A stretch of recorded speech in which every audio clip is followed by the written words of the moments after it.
Hello all. Today we'll be starting with another rationalist philosopher, and we'll cover his philosophy in a very brief and crisp manner. So we have the philosopher Leibnitz today.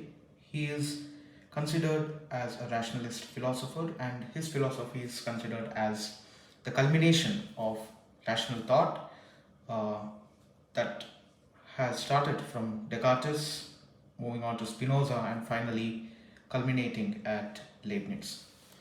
So let us look at a few key philosophical terms pertaining to the philosophy of Leibniz. One is logical, one is rationalist, another key important term is mathematical,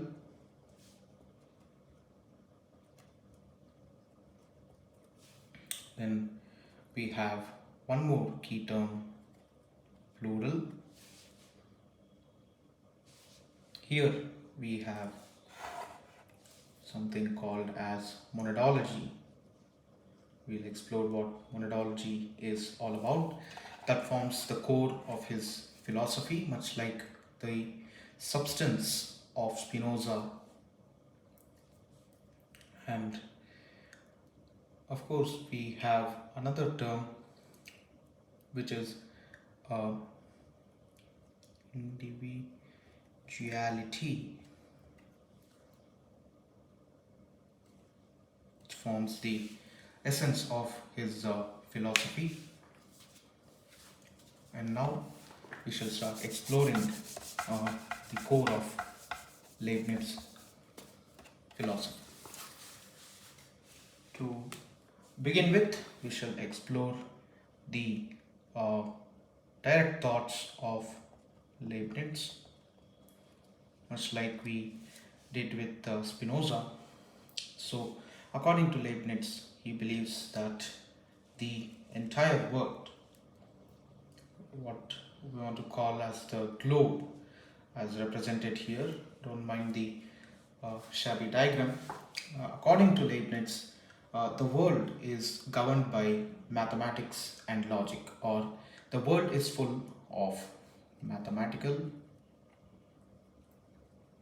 and logical order, as he calls it. So, this is his worldview,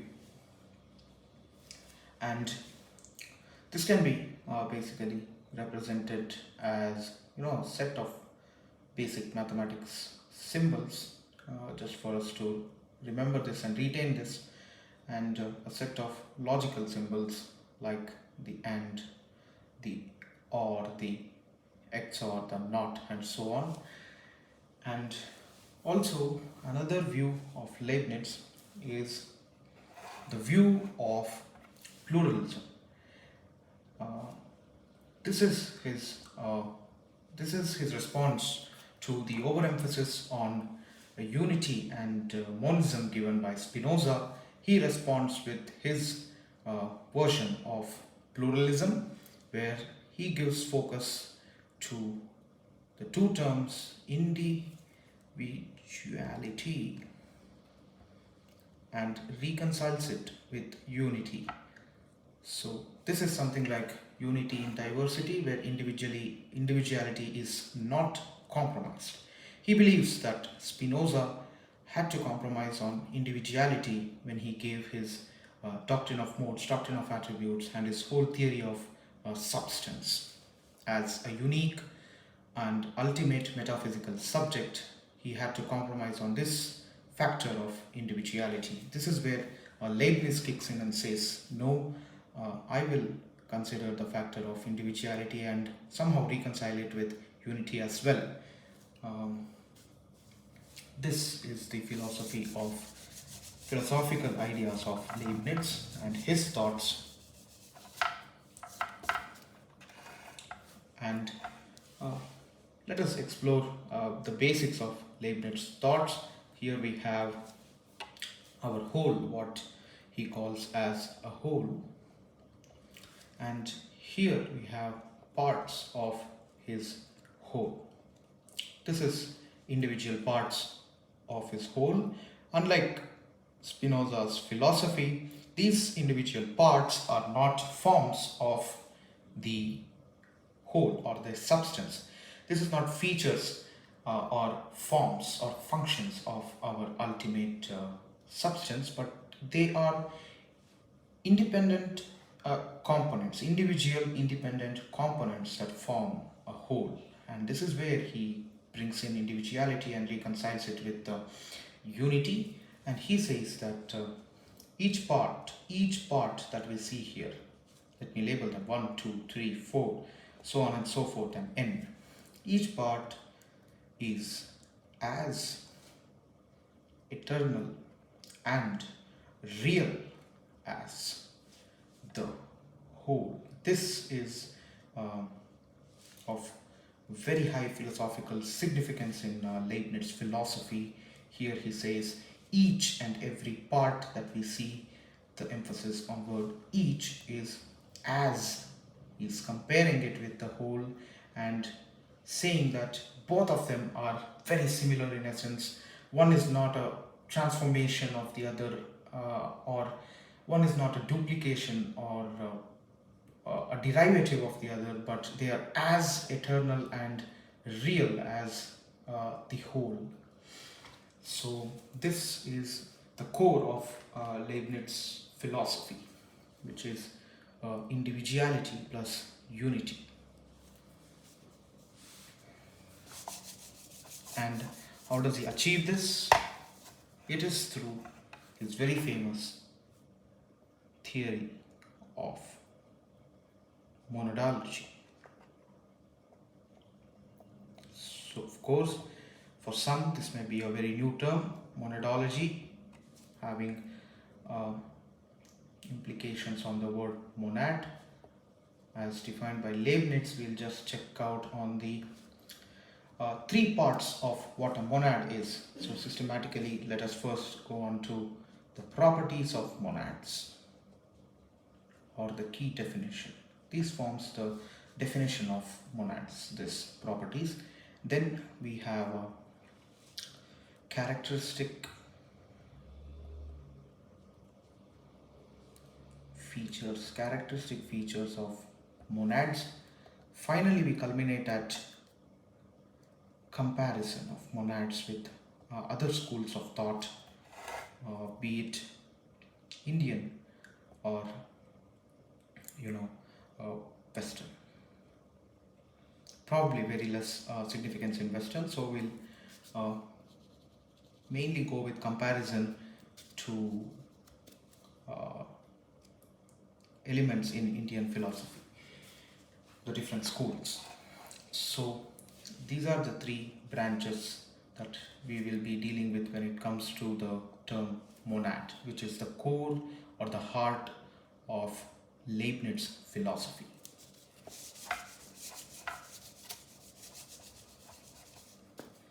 Let us briefly have our sketch of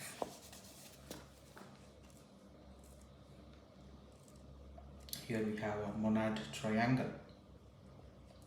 Here we have characteristics. Here we have properties. Here we have comparison. The three dimensions to understand Leibniz philosophy of monads. So let us begin with properties.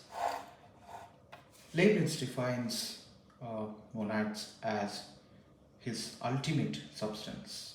So every philosopher must resort to starting his philosophy. Every rationalist philosopher at least must start with an undisputed, self-evident, self-contained ultimate truth or substance to begin with his philosophy.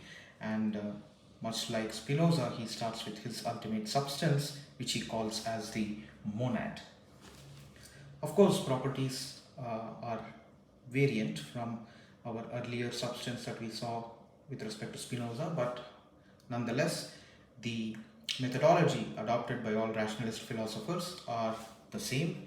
They begin with axioms, postulates, definitions, and finally move on to provide propositions that form a hypothesis and give the proof for those. Their whole philosophy revolves around this. And we have another definition of monads as another property of monads was to say as spiritual atoms. They are spiritual atoms and the ultimate substance as defined by Leibnitz. And we can also add the term real because this is what differentiates Leibniz from the rest of the rationalist philosophers. So we can have a definition combining these elements as they are the ultimate substance or real spiritual atoms according to Leibniz. And one of the properties is also that they are in-living and non-living things. We shall explore this later, but for now let us just have it as a fact or a matter of fact that they are present in both living and non-living things. And of course our ultimate substance is self-dependent, or what we call as swatantra in Indian philosophy. Swatantra, self-dependent. Please note that swatantra is not independent. Swatantra means self-dependent. Swa is self and swatantra is self-dependent. Self-created, the cause of all causes, probably hinting at the ontology, and self-created, self-existence. We can just denote it with SE. We'll get back to this in detail when we study monadology. Now we are just getting a glimpse of what monads are with respect to three dimensions of monads: properties, characteristics, and comparison. Now we shall move on to characteristics, and then only then we can move on to comparison. We have to know the characteristics before we compare it with another element with similar characteristics, and hence let us begin with the characteristics. Basically there are 8 broad characteristics. I will just provide a mnemonic later on how to conceptualize or ingrain all the 8 characteristics, but now let us just list them. Indivisible, timeless, windowless,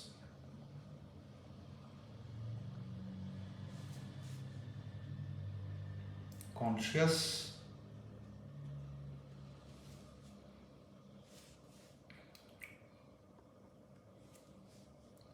active. I'll give a brief descriptor about all these properties or characteristics. Self-contained, self-determined.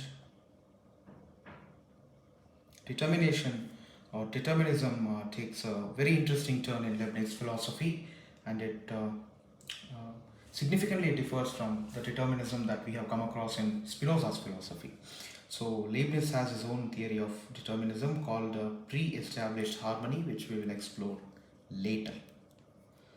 They are infinitely small. Here we see why Leibniz was a philosopher who emphasized on the calculus branch of mathematics, where he gave his Leibniz transforms, or as we might know, the differential under the integral sign, as it is famously called. He was a philosopher who worked on real analysis, which broadly branches out into calculus of one or multiple variables, and here we see why. He is explicitly defining monads to be constituent particles that are indivisible, timeless, windowless, conscious, active, self-contained, self-determined, and infinitely small. This is the birth of Leibniz mathematical endeavors. We can consider this to be the starting point, and Of course, we have the final property as unique, unparalleled, which ultimately signifies that it is independent. Rather, let us go with self-dependent.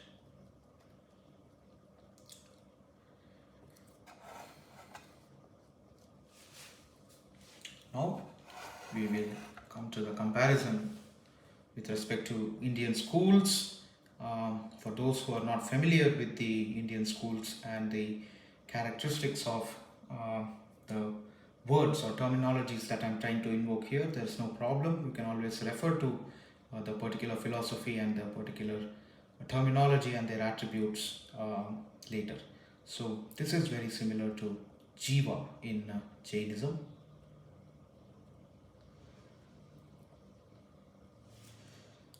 Extremely similar to Purusha of Samkhya. Both these schools are realistic and relativistic schools. They are known as realistic,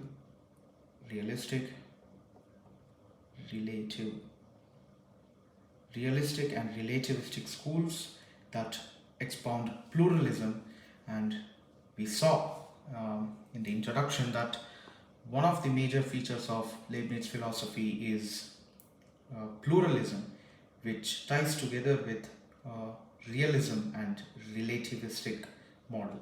So realistic, relativistic schools are of course brought into comparison here. They are Jainism and the Sankhya school of Indian philosophy. We also have the self as defined by Ramanuja, the propounder of Visishta Advaita. So his definition of self is something very, very, very similar to the definition of monad by Leibniz. So here we can see that most of the schools here are realistic, relativistic schools of Indian philosophy, and no wonder they tie together with the pluralistic school of Leibniz. This is the relation. We'll explore the terms one by one.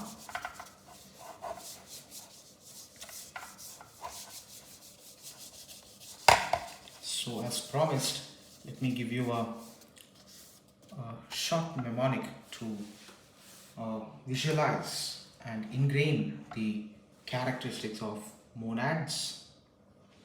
So we have 8 basic characteristics that we saw. Let us split our screen into 8 parts.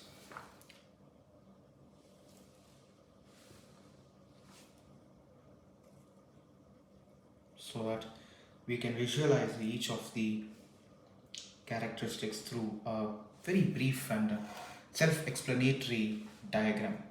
Let us use the symbol for 8, the Hindu-Arabic mathematical numeral 8, to pictorially explain the 8 properties of monads. So here we have our first 8. We try to divide it, but sadly monads are indivisible. This forms our representation for indivisibility. Indivisible. Monads are indivisible. Next we have our 8 in a horizontal way, which is the symbol for infinity. Then we have very small and innumerable number of monads inside our infinity, which pictorially represents infinitely small and infinite in number. So the pictorial representation for infinitely small and infinite in number. Of course, then we have a very interesting pictorial representation for, so here we have a time dial or a sundial as we know it, as we have seen it, and this indicates time basically. So something to do with, and here also we can see that we have invoked our basic sketch of 8 and we have transformed it into a sundial. So something, a sanddial, sorry, this is a sanddial. So something to do with time. As soon as we look at this, the first thing that strikes our mind is time, and with respect to monads, monads are timeless. They are timeless, not bound by time.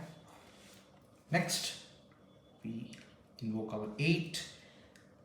We have a small representation here for both the parts.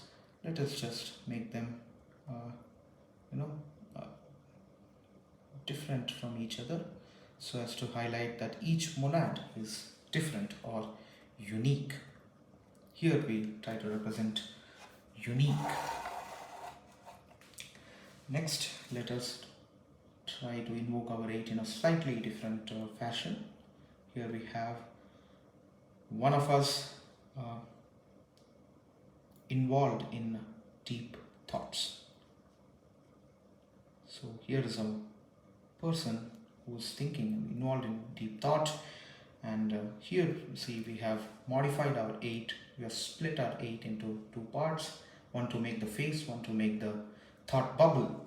So basically what I want to convey through this is that monads are conscious. They think. Conscious property of monads.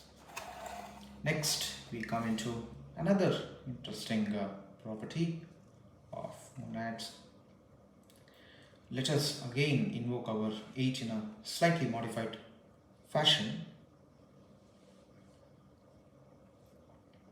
Now this time we have something like a window here, and we have invoked our 8 here, and we have a surrounding frame for a window to suggest that our monads are windowless. We have a closed window representation here to suggest that our monads are windowless. Let us invoke our 8 again, this time highlighting one of the parts that represents the English letter S. The English letter S is brought into emphasis here through our overall diagram of 8, and S for, as we know, self-contained, self-determined. Through this we are pictorially representing the property of self-containment and self-determined. Of course, it follows from the property of infinity as well, because it's a perpetual system that fuels its own existence, and which is why we have the 8, which is a very fitting representation to highlight self-contained and self-determined system, perpetual system. The last, we have another property where I slightly modify my 8 to look like a icon of a person that we see in our chat box, and through which I want to convey that monads are active.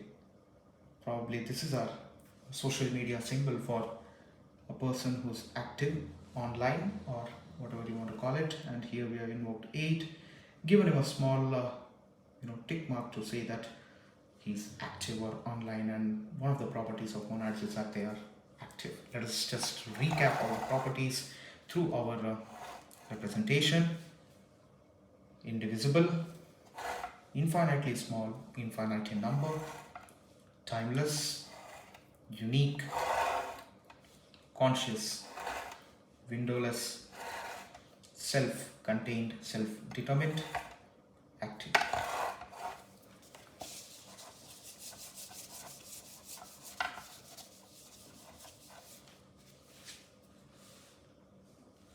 Now, let us describe each of the characteristics that we have learned by invoking a few terms that explains each characteristic very briefly. So we'll start with indivisible. What we mean by indivisible is they are the simplest form, simplest constituent of the universe. They are indivisible, something like what was believed to be indivisible before, that was the basic structure of our universe, the basic constituent, which was the atom, and then we had experiments that exposed the constituents of atom itself and the structure of an atom, the probabilistic model of the subatomic particles, as we would like to call it, like the proton, neutron, and the electron. And later we had some experiments in particle physics that exposed what we call as the standard model of physics. They are like particles that are obtained by further dividing these subatomic particles. They are called quarks. They are of different types and they are represented with different notions, different colors, and so on. And then we have a whole branch of physics dedicated to study this part, and it's called as particle physics. And they propose a standard model where they highlight all the constituent parts of within the subatomic particles itself.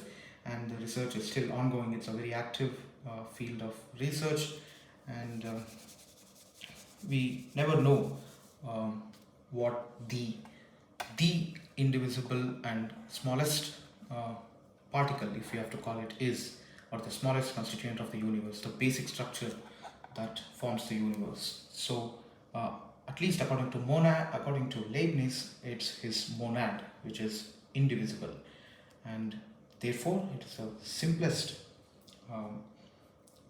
It is simple in nature, and then it has no form. It has an unimaginable form, or as we can describe it through negatives, we can call it as no form, and it is so small that it occupies no space. It is this is very hard to fathom, because every particle is known to occupy space and constitute matter, but the simplest indivisible monad is so extremely small that it occupies no space, which is well in line with the term indivisible. And according to monadology, the properties of these indivisible monads in the process of creation and dissolution. So we see that the universe and all its diverse entities undergo the process of creation and dissolution, and Leibniz explains this process through two properties of monads, or two functions that monads are involved in during creation and dissolution. They are nothing but integrate and disintegrate. So according to Leibniz, when they integrate, they give rise to creation. Dissolution is nothing but disintegration. So we have a few monad vectors, as we can call it, with the direction and magnitude each, and this is the process of integration that happens, leading to creation. And of course we change the direction. Just for visualization, we change our direction and say that they are disintegrating, and this is dissolution. Just a pictorial representation.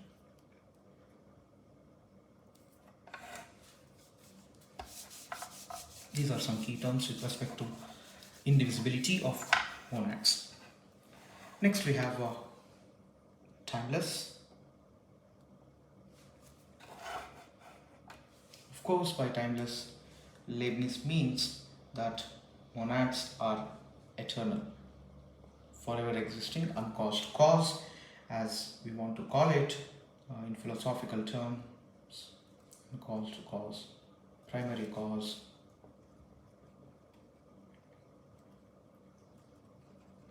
or as Aristotle puts it, prime mover,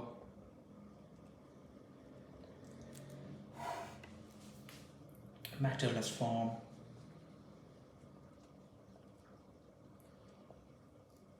since it doesn't occupy space, it is typically matterless, which has no form, physical form, but it has a spiritual form, which is why it's called a spiritual atom. So it is very similar to these philosophical ideas. Then we have the attribute, or let us first say consciousness, which explains the only attribute of monads.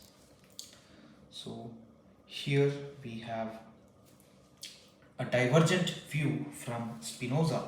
Spinoza considers his ultimate substance to have infinite attributes, but humans can only perceive two, extension and thought. But we have Leibniz reversing this claim by Spinoza and refuting him, attacking him directly by saying that no, the only attribute of the ultimate substance or monad is only thought. They are infinitely small and infinite in number, but their attribute is only thought or consciousness, or as Descartes would put it, cogito. It's the only attribute. We had seen before that the monoists attacked Spinoza because he accepted his substance to be perceived with two independent parallel attributes, but it was found that there can be no two independent attributes, as mind cannot explain matter and matter cannot explain mind when we invoke parallelism. Therefore, we have to resort to just a single attribute of our ultimate substance, which is what Leibniz exactly does, and he declares that the only attribute of his monad is consciousness or thought. Further, we have monads being active.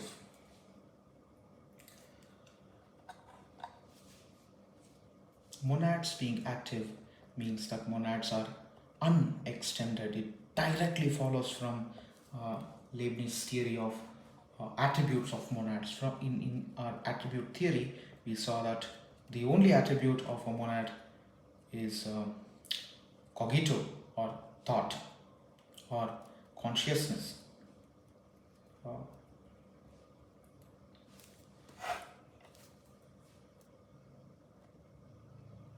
Therefore, this makes us accept that our monads are fully intelligent on their own. They do not need an external entity to provide them with activity, or what we call as intelligence. They do not need an external entity to provide them with activity or intelligence. They are fully intelligent and therefore they are active. Active means the ability to process or think or be conscious, self-conscious. This is one of the corollaries to our previous property. Therefore, it implies that they are unextended. They are only made of unextended attributes or thoughts. So by doing this, Leibniz very radically ends the prevailing duality that existed between two forms of duality that we saw in uh, Descartes' philosophy: Cartesian duality, matter and mind duality, body and mind duality. This is refuted directly by Leibniz when he makes cogito or thought the only attribute, thereby imposing activity in his monads and constraining monads to have only the attribute of unextended uh, particles. So cogito is the only property. There's no room for dualism. The typical Cartesian dualism that we see, that is being refuted here, and there is no need for another cogito entity to provide or to orchestrate the body or matter to perform certain actions, and therefore here we have him refuting the duality by accepting that all matter is inherently fully intelligent and active.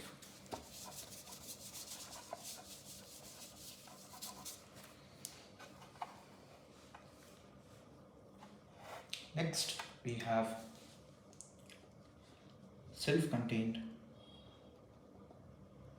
self-determined.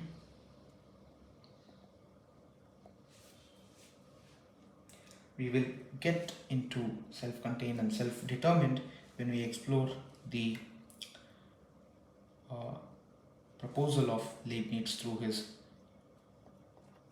principle of pre-existing harmony. So this is one of his basic features. We'll explore it later. Pre-existing harmony, where we talk about the type of determinism that Leibniz prescribes to. It's a very unique type of determinism. And self-contained, we will explore this when we explain Leibniz's continuity. He gives a very beautiful example of a number line and the movement of spirit. So through these philosophical ideologies, we will explain the self-containment of monads. This is for later, as they are separate topics in themselves. Next, we have windowless. By windowless, Leibniz directly means that there is no external influence.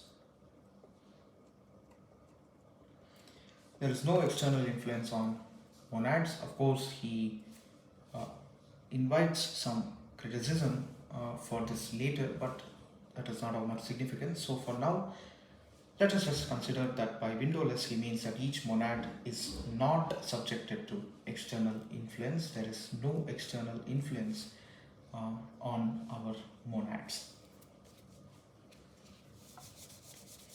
So basically he means that every monad is self-dependent and they perform the functions of integration and disintegration without any external influence. Next, we have the term unique, which directly means unparalleled.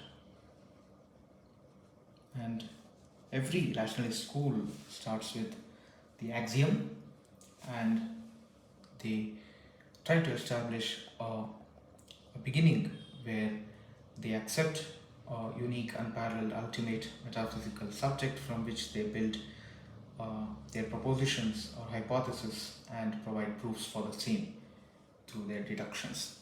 So our monads are automatically unique and unparalleled. But they are not single. They are not single. By unique, we do not mean single. Single does not mean unique. As we see in Spinoza's substance, it was qualitatively and quantitatively similar when we invoke the words single and unique, but here unique is qualitative and single is quantitative.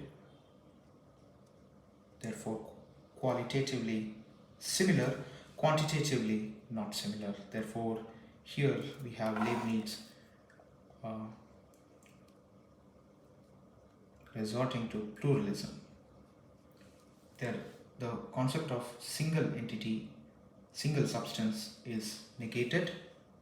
He accepts that monads are infinite in number and infinitely small. Therefore, this leads to a pluralistic school of thought. But qualitatively, each monad is same. Therefore, the uniqueness comes with a qualitative tag and not a quantitative tag.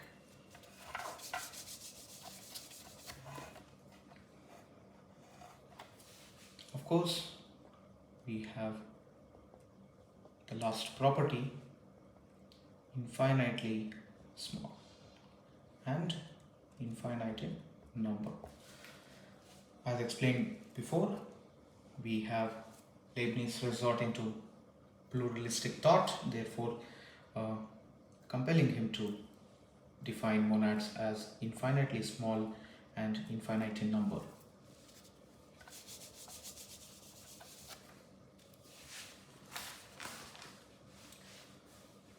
Now we shall move to the types of monads.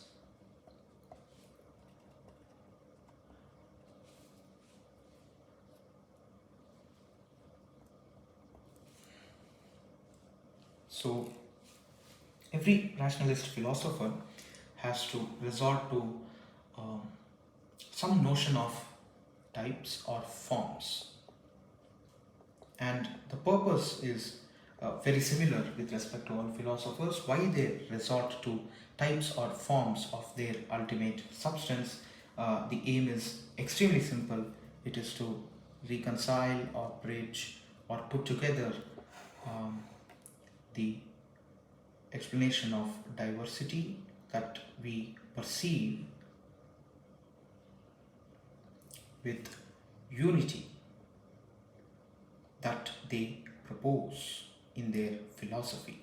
So to explain this unity through diversity and diversity through unity, they have to resort to types or forms of their ultimate metaphysical subject or substance, which is monads in this case. So of course we have Leibniz as a rationalist philosopher accepting types of monads to explain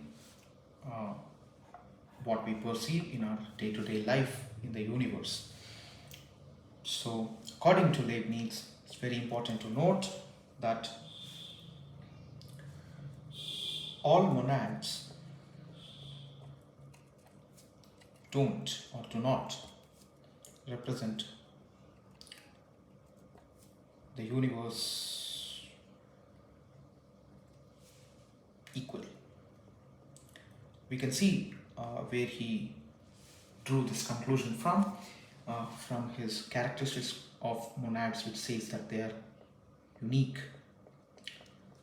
Each monad is unique, qualitatively unique, which hints at this philosophical significance of this phrase, where he says all monads don't represent the universe equally, therefore there must be types. There must be types. Spinoza calls them modes or system of modes, and we have Leibniz coining the word types of monads to enumerate the philosophical significance of his phrase that he derived from the characteristic of monads.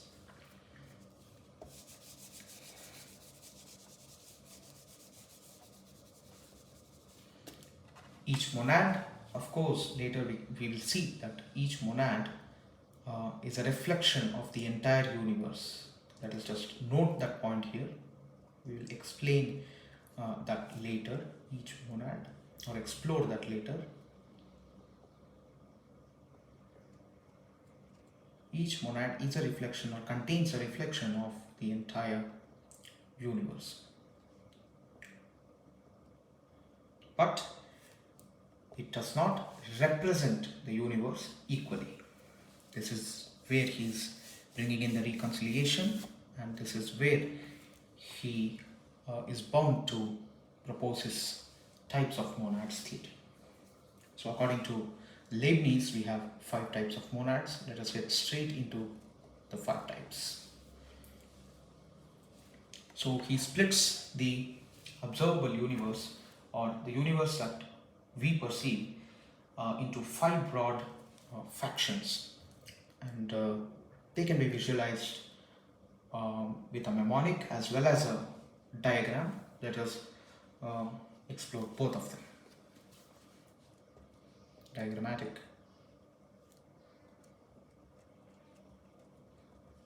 or pictorial, mnemonic.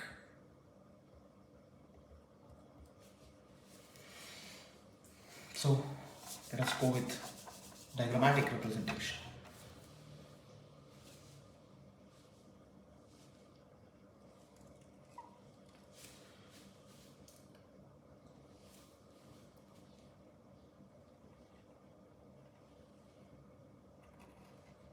Here we have the M for monads, and we are splitting our circle into 5 parts, not necessarily 5 equal parts, but they are split into 5 parts, dedicated each for a type.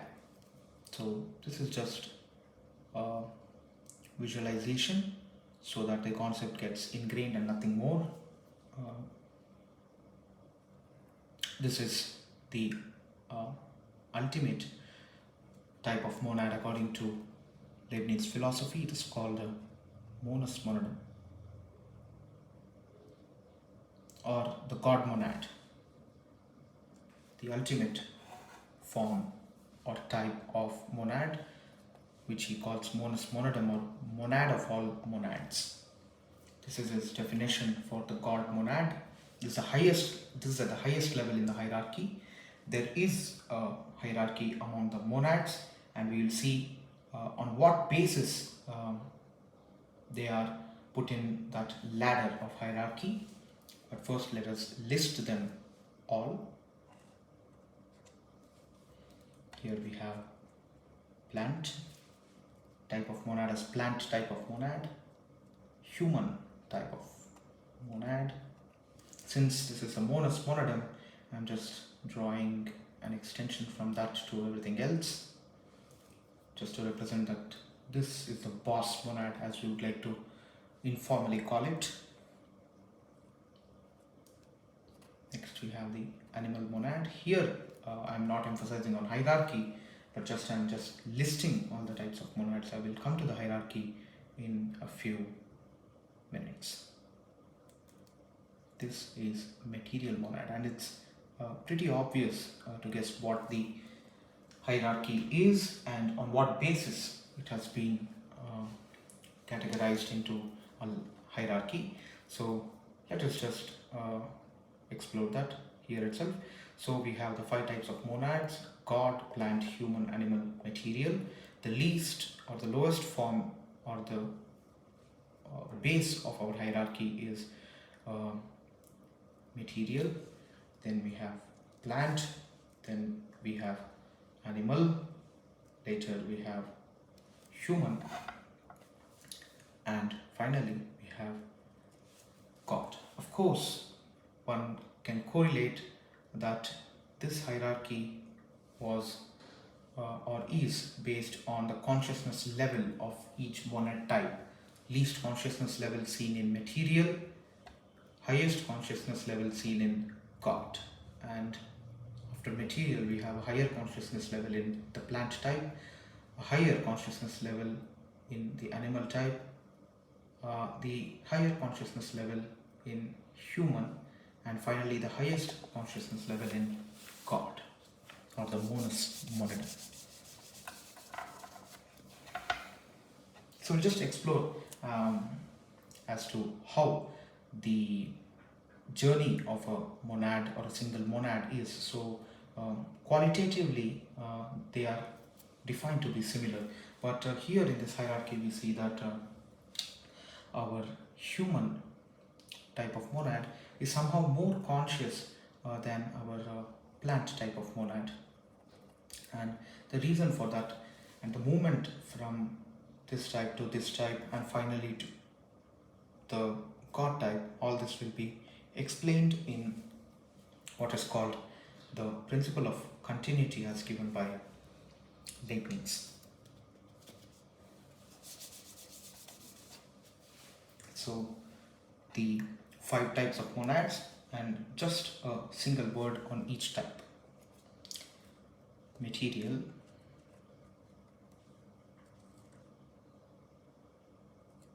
vegetable kingdom as he has directly phrased it, or what I would like to call as plant. Animal,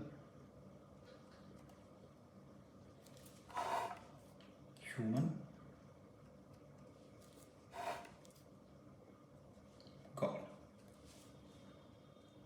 Couple of words or a single word to describe each of them. Monus monadum, already given by Leibniz himself, implying perfect.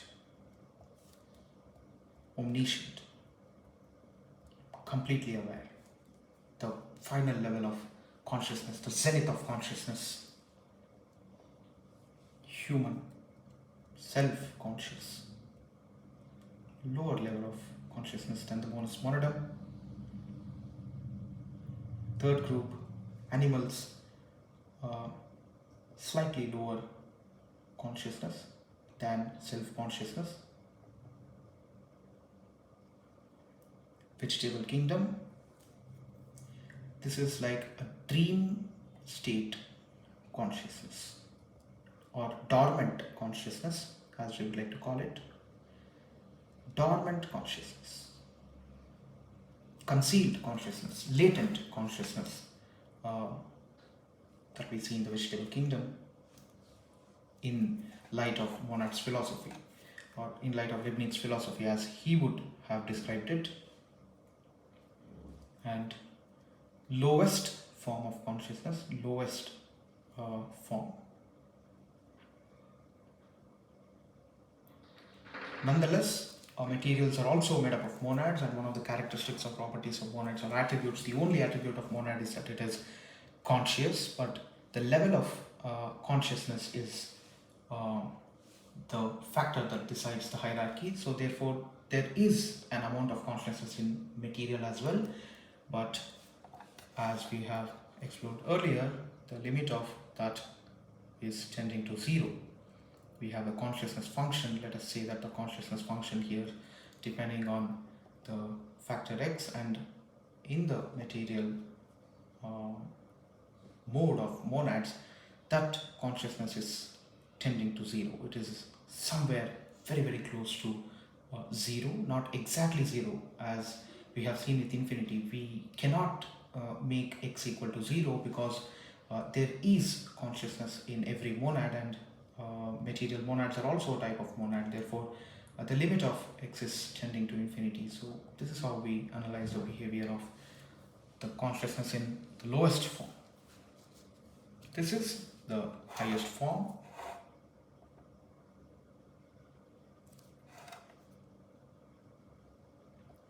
And between them, we have our observable universe, constituents all the other types, and it is, according to Leibniz, a movement from the lowest to the highest, what he calls as a spirit.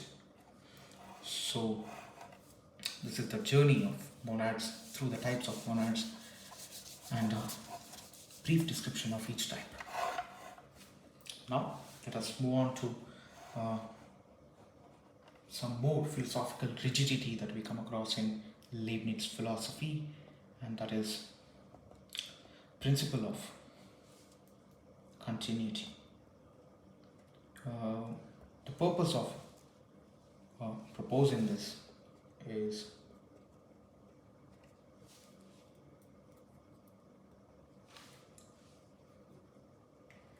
to expound two basic principles, as the name itself suggests, continuity and hierarchy,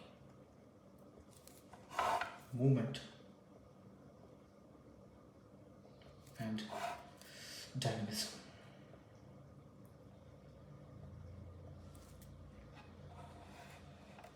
So, brief purpose to explain continuity, hierarchy, movement, dynamism in his philosophy.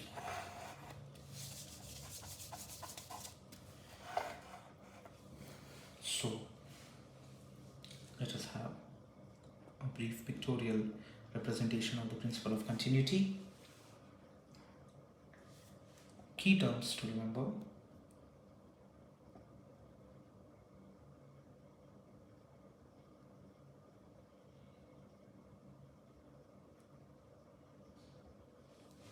continuous hierarchy.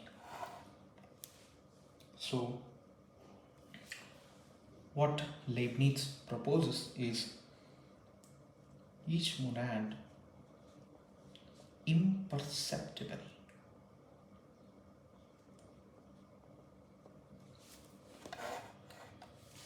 leads to the other.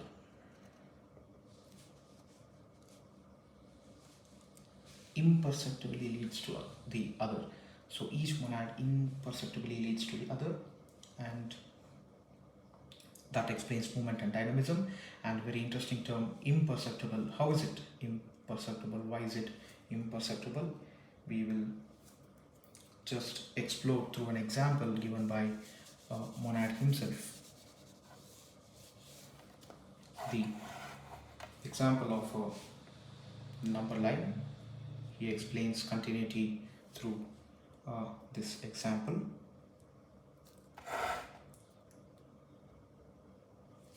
We have our basic number line. Let's take a set of natural numbers. 1,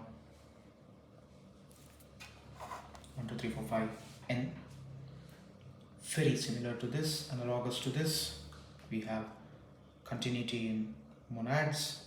Monads are plural. There are n number of monads, infinite in number, infinitely small. Therefore, we have n. We have m1, m2, m3, 4, m5, and mn. This is like a analogy between natural numbers and monads to explain principle of continuity, and it only follows logically that there is no abrupt change whatsoever. There is no abrupt change here. Set of natural numbers, no abrupt change. Invariably, this is our notion of imperceptibility. Invariably leads to the next. So for every x, there exists a x plus 1 in the number line. For every x, there exists a logical x plus 1 in the number line. Therefore, we have a pointer here stopping at 3, and it only follows logically that we have an x plus 1 to that, which is 4. So this is a continuity without abruption. This is a continuity that is invariable or imperceptible or very obvious and self-evident.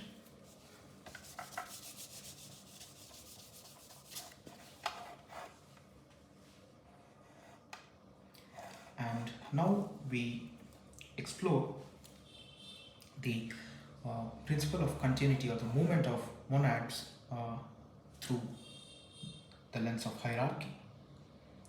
We explored the feature of continuity back then in our principle of continuity, 2 parts, continuity and hierarchy.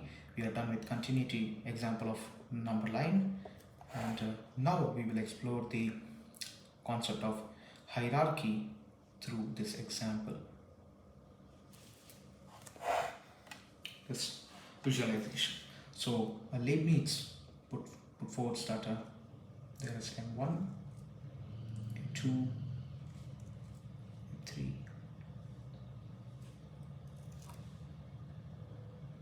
mn. M4, M5, M6, M9, and Leibnitz very clearly visualizes a hierarchy here, as we can see that the next monad is a superset of the preceding monads, and therefore the progression here is with respect to force, with respect to mobility, with respect to perception, with respect to activity, with respect to consciousness.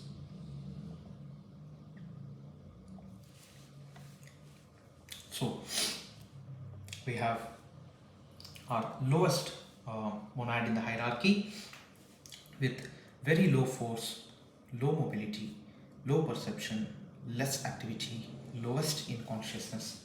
Then we have the progression where we have monad 2.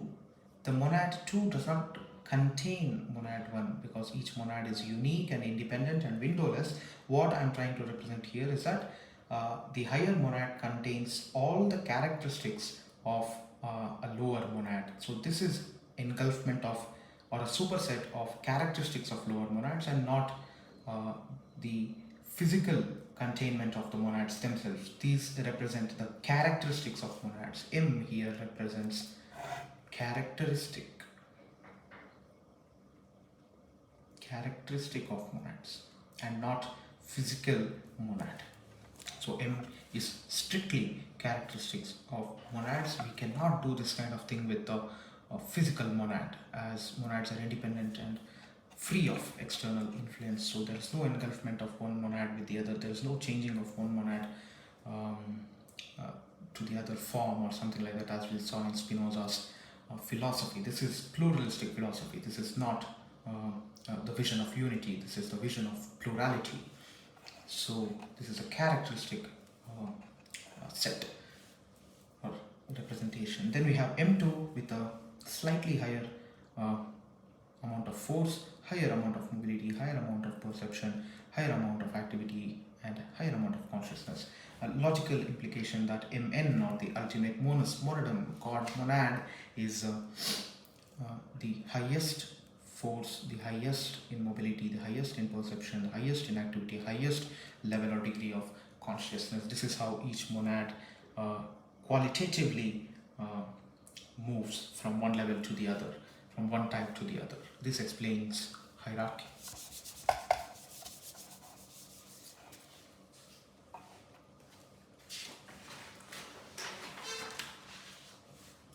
Let us also look at some implications of the principle of continuity.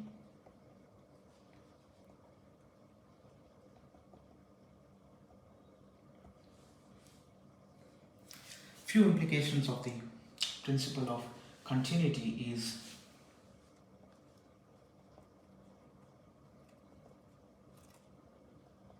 Leibniz order, the term order being the caveat here. This is the elephant in the room, and this is what we have to address as one of the implications of Leibniz continuity. This is where we are going to invoke the principle of causality, determinism, cause and effect, and so on. In Indian philosophy, this is analogous to the principles of Satkaryavad,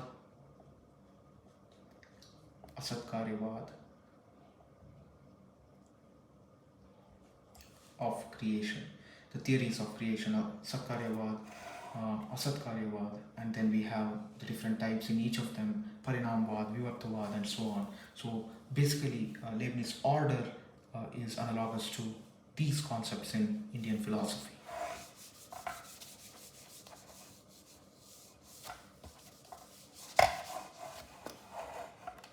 Let us explore visually Leibniz order.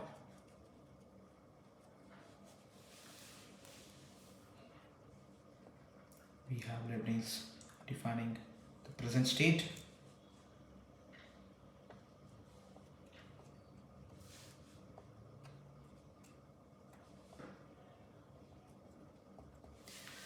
Here we have accepted that monads are windowless, and monads are, they are windowless and they are self-contained, self-determined. So nothing influences their movement or motion. Therefore, there has to be an internal force. They have to be self-dependent, and therefore we have to accept another layer in monads with respect to causal effect or causality, and that we can see here where he says that the present is containing all possible sets of future.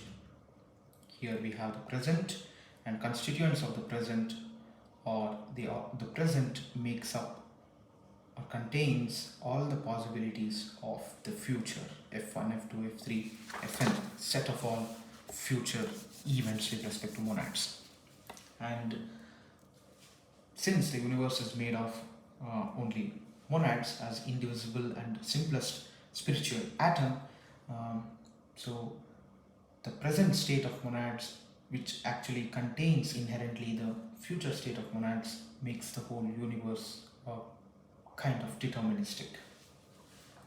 So, to quote Leibnitz, present is full of future. We have the bucket called present. The bucket of present is filled with the possibilities of the future, to put it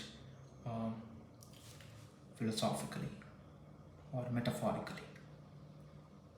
The bucket of present contains the fruits of the future, or the particles of the future possibilities. Present is full of future.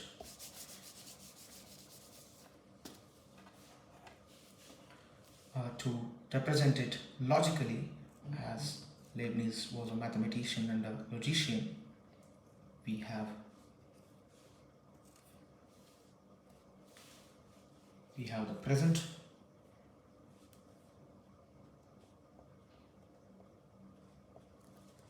we have the present as a massive OR gate, and we have the inputs for that present as future 1, future 2 to future n.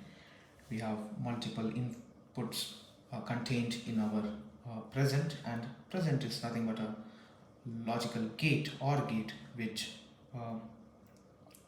selects a particular fi or future I based on a few factors, but nonetheless all the possibilities of the future are contained here within the present, and it is just a matter of revelation, or coming to realization, one of the sets or possibilities of the future coming into being. This is logically Leibniz order. So let us just say that here is the present, we have the future, we have him accepting that the future is inherent in the present, and the present leading to one of the possibilities of the future. So with respect to all this, with respect to monads, we have seen that monads are self-contained, self-determined, perpetual system, windowless, and this explains those characteristics by having a feedback kind of closed loop, as we call it in electronics, electrical systems. Closed loop monads are closed loops which have present dictating the future, and all the possibilities of different sets of futures already inherent or contained in the present. This brings in the factor of inevitability. So often we have people cribbing about this factor of inevitability. It is inevitable. An event is inevitable now. cannot escape it, bound to happen, bound, closed loop, bound.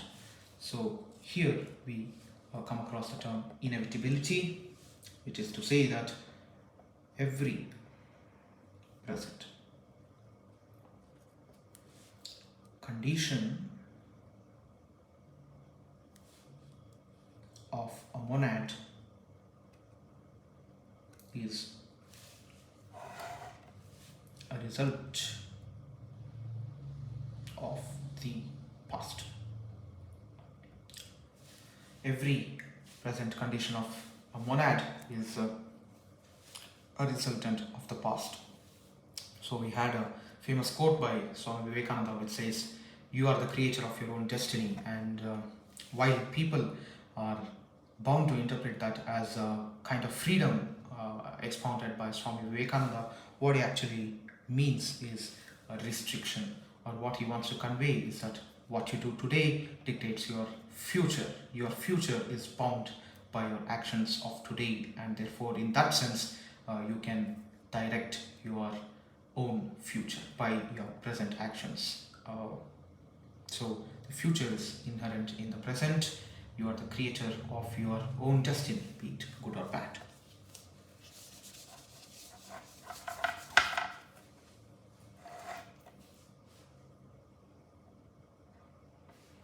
So Leibnitz order is therefore explored.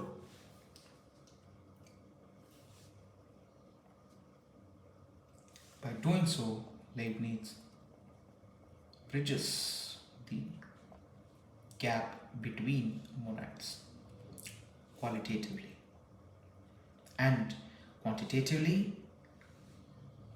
qualitative and quantitatively he expounds pluralism. By pluralism, individuality.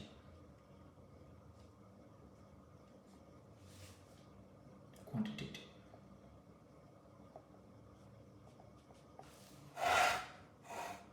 Bridges the gap between monads qualitatively, expounds pluralism, focusing on individuality, the aspect of quantitativeness.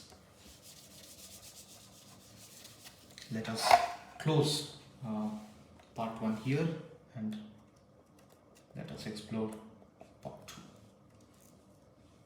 where we have activities of monads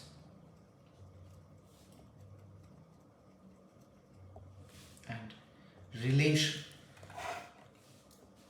of monads. We have activity of monads, relation of monads, and in this relation of monads we have the zenith of rationalism and the concept of Leibniz philosophy known as pre-established harmony. So we will have 3 major topics and with one small topic of criticism. Thank you.